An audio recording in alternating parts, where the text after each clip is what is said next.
ಈತನ ಭುಜ ಪರಾಕ್ರಮವನ್ನ ನಮ್ಮ ಕಣ್ಣಾರೆ ಕಾಣೋಣ.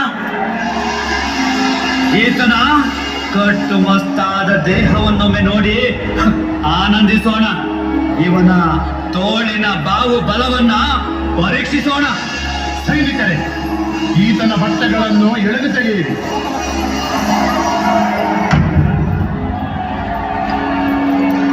ಸೈನಿಕರೇ, ಸಾಕು ನಿಲ್ಲಿಸಿ ನಿಮ್ಮ ಕಿತ್ತಾಟವನ್ನು.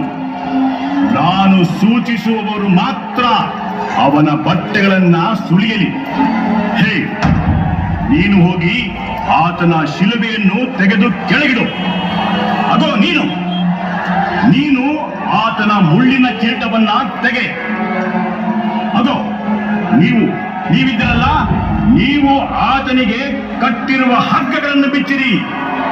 ಓ ಸೈನಿಕ, ನೀನು ಆತನ ರಾಜ ವಸ್ತ್ರದಂತಿರುವ ಆತನ ಬಟ್ಟೆಗಳನ್ನ ಕಳಚಿ ಬಿಸಾಡು.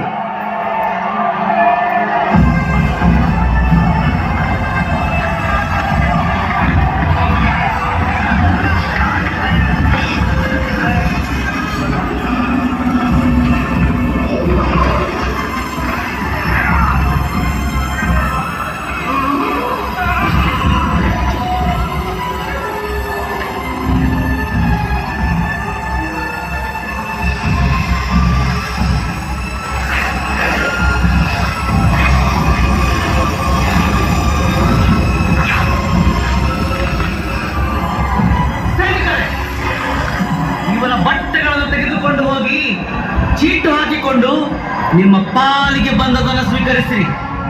ಆ ವಸ್ತ್ರಗಳು ಯಾರ ಪಾಲಿಗೆ ಬರುತ್ತವೋ ಅವನು ಅದೃಷ್ಟವಂತನೇ ಸರಿ. ಚೀಟಿ ಬಿಡುತ್ತ ಮಾಡಪ್ಪ.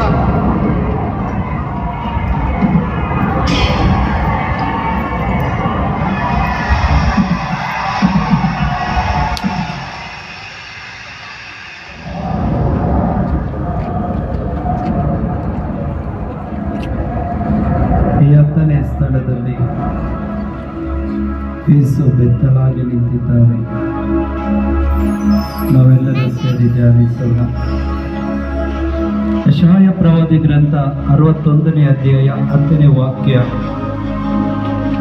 ವಧಿಸಿಹನಾಥ ಮುಕ್ತಿ ಎಂಬ ವಸ್ತ್ರವನ್ನು, ತೊಡಿಸಿಹನು ನನಗೆ ನೀತಿ ಎಂಬ ನಿಲುವಂಗಿಯನ್ನು.